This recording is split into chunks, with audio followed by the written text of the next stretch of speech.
Bismillahirrahmanirrahim. Assalamualaikum warahmatullahi wabarakatuh. Selamat datang di channel Belajar Hebat bersama saya Ana Aulia Eskom. Pada pagi hari ini kita akan melanjutkan materi di Informatika kelas 8, yaitu di elemen Teknologi Informasi dan Komunikasi. Simak videonya sampai selesai, jangan lupa like, subscribe, dan bunyikan lonceng. Kenapa? Karena pada channel Belajar Hebat ini setiap minggu kalian akan mendapatkan video pembelajaran terbaru mengenai informatika, khususnya di fase D kelas 7, 8, dan 9 SMP. Jadi pastikan jangan sampai ketinggalan ya. Masuk ke peta konsep pada pagi hari ini, di mana kita akan mempelajari tentang elemen teknologi informasi dan komunikasi, di mana di bawahnya ada perangkat lunak aplikasi dan fitur, pembuatan laporan, merangkum narasi dan konten digital, serta laboratorium virtual atau laboratorium maya.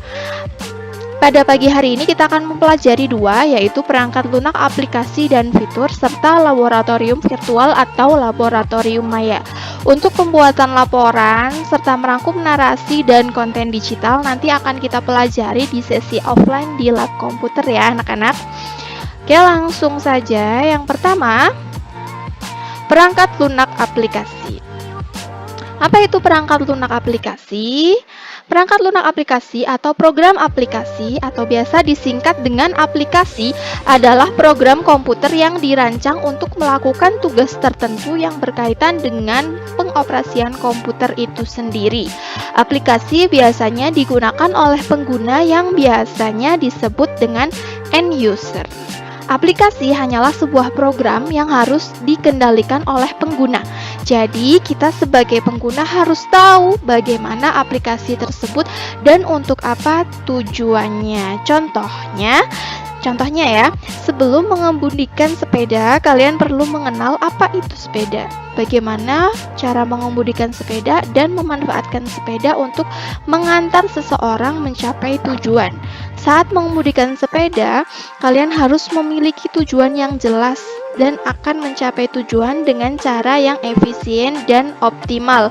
Misalnya dengan mempertimbangkan jalur yang ditempuh agar cepat sampai. Demikian juga halnya ketika menggunakan aplikasi seperti aplikasi perkantoran yang terdiri atas pengolahan kata, pengolahan lembar kerja, dan pengolahan presentasi.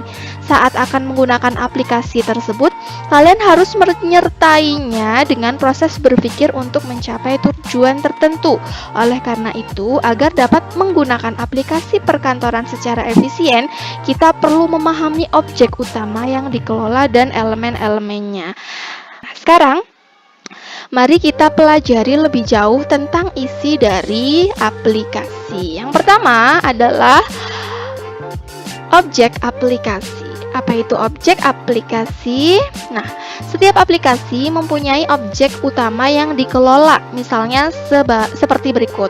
Aplikasi pengolahan kata digunakan untuk mengelola dokumen yang terutama terdiri atas teks yang berada dalam halaman, memiliki sejumlah paragraf, kata, tanda baca, dan lain-lain.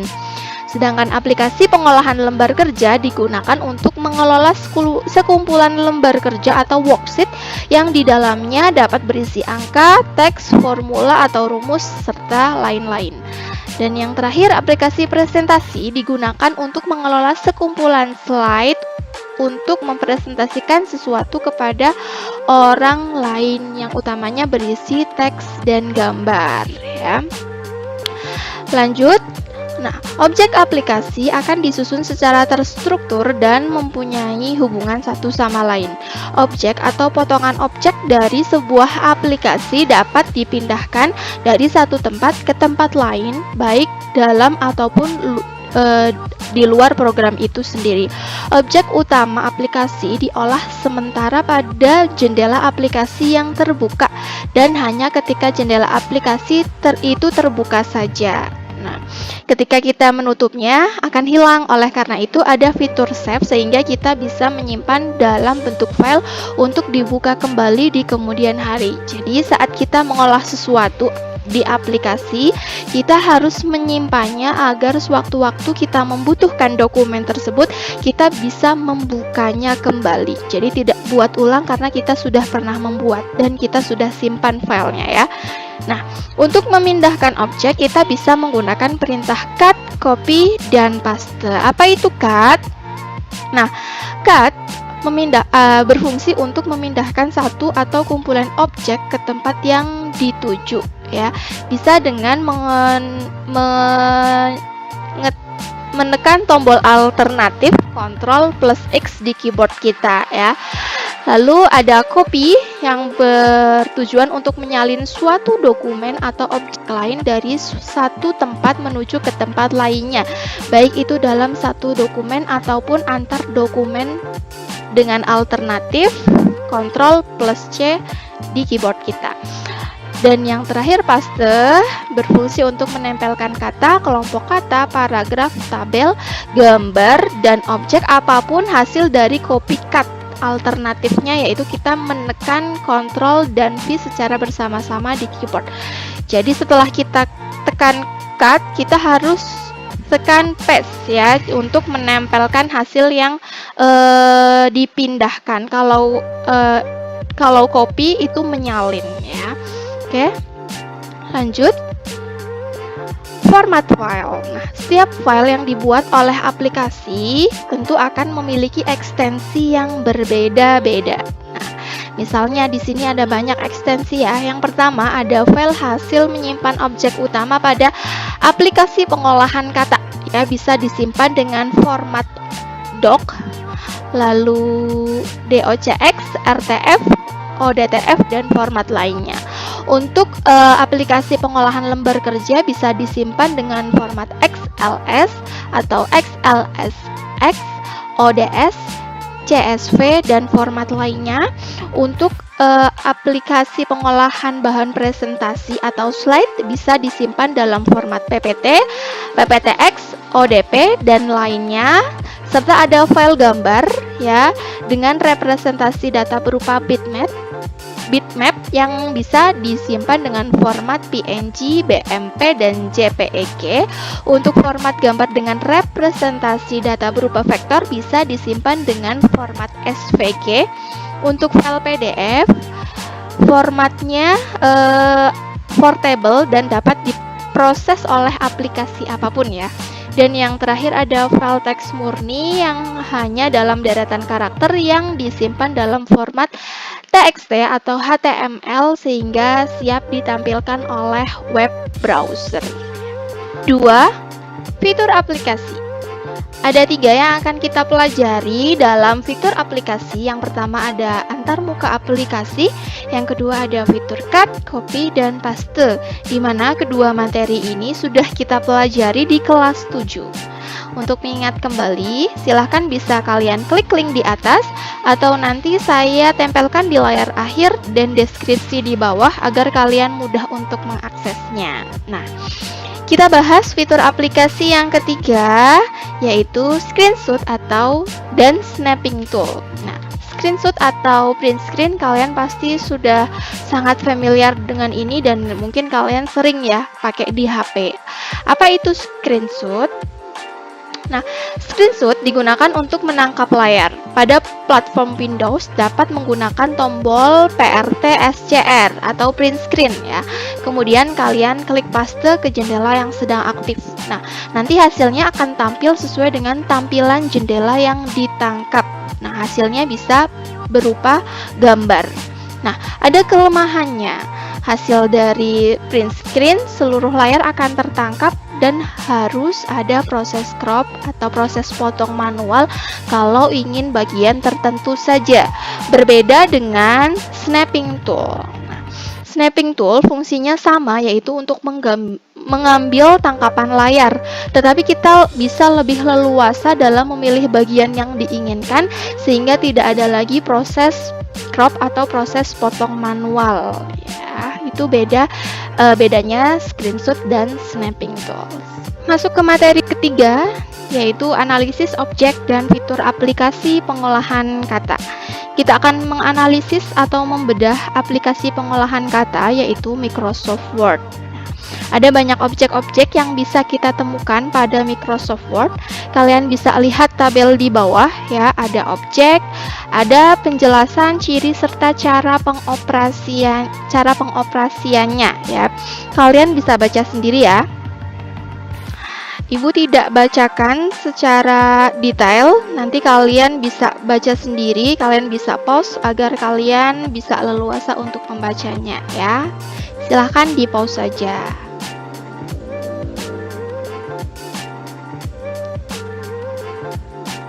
Oke, lanjut ke laboratorium Maya ya. Oke, apa itu laboratorium Maya? Laboratorium Maya adalah laboratorium yang dibuat secara maya dengan menggunakan komputer. Laboratorium Maya pertama hadir dengan nama Virtual Laboratory of Psychology pada tahun 1977. Laboratorium ini terus berkembang dari ilmu fisiologi ke ilmu hayat, ilmu pengetahuan umum, seni, dan juga sastra. Pada tahun 2000, proyek ini dimasukkan ke dalam proyek penelitian The Experimentalization of Life yang didanai oleh Volkswagen Foundation. Nah, pada tahun 2000 ini adalah versi pertama dari laboratorium virtual online. Nah, meskipun laboratorium virtual dianggap lebih aman, murah, dan efisien, tetapi masih dianggap memiliki kekurangan.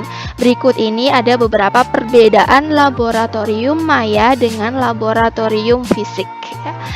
Laboratorium maya itu mengekspresikan pengalaman maya, sedangkan laboratorium fisik yaitu pengalaman alami, kita bisa pegang ya, barang-barangnya bisa kita sentuh, bisa kita angkat. Kalau maya kita cuma bisa melihat saja virtual. Lalu dapat diakses secara bersama oleh beberapa orang, aksesnya tidak terbatas oleh waktu di laboratorium maya, sedangkan di laboratorium fisik akses waktu dan personilnya terbatas. Lalu karena online, lab dapat diakses walaupun di masa pandemi, sedangkan laboratorium fisik tidak dapat diakses saat masa pandemi. Laboratorium maya dianggap aman, tidak berbahaya, dan tidak akan ada barang yang rusak, sedangkan laboratorium fisik bisa berbahaya, ada juga resiko kejadian yang berbahaya. Lalu laboratorium maya harganya lebih murah, sedangkan laboratorium fisik peralatannya lebih mahal, sehingga ya lebih mahal ya karena peralatannya harus dibeli. Lalu laboratorium maya tidak ada kerumunan karena kan kita bisa akses personal ya. Kalau laboratorium fisik itu banyak kerumunan. Lalu yang terakhir, untuk laboratorium maya mampu menjelaskan menjelaskan konsep yang kompleks ya, yang rumit. Sedangkan laboratorium fisik konsep yang dijelaskan itu terbatas. Itu beberapa perbedaan antara laboratorium maya dan laboratorium fisik. Nah, di Indonesia sendiri kita memiliki laboratorium virtual maya yang dapat diakses di flap.belajar.kemdikbud.go.id. Contoh dari gambar di bawah ini yaitu adalah salah satu modul praktikum untuk SMP tentang kelistrikan dengan topik industri elektromagnetik ya. Nanti coba kalian akses ya. Nah, di internet tersedia banyak pilihan untuk laboratorium maya. Berikut ini beberapa pilihan laboratorium maya. Yang pertama ada laboratorium maya PET yang dapat diakses di pet.colorado.edu ya. Nah, laboratorium maya PET ini adalah salah satu lab maya yang populer untuk simulasi sains. Simulasi PET tidak berbayar atau gratis. Lab maya ini memiliki fitur yang mudah dalam pencarian dan sangat bagus untuk mata pelajaran IPA. Nah, yang kedua ada Nova Labs yang dapat diakses di www.pbs.org. Nah, Nova Labs ini menawarkan beberapa topik simulasi yaitu tentang iklim, evolusi, keamanan dunia maya, RNA, awan, energi, atau matahari. Dan yang terakhir ada The Concord Konsortium yang bisa diakses di concord.org. Nah, Lab Maya Concord ini menyediakan banyak aktivitas STEM interaktif yang selaras dengan Next Generation Science Standard. Lab ini memiliki modul yang dilakukan step by step atau langkah demi langkah sehingga mudah untuk digunakan dan dipahami. Salah satu fokus dari modul pada Concord adalah analisis data yang merupakan salah satu elemen dari mata pelajaran informatika yang akan kita pelajari nanti ya. Demikian pembelajaran pada elemen teknologi informasi dan komunikasi kelas 8.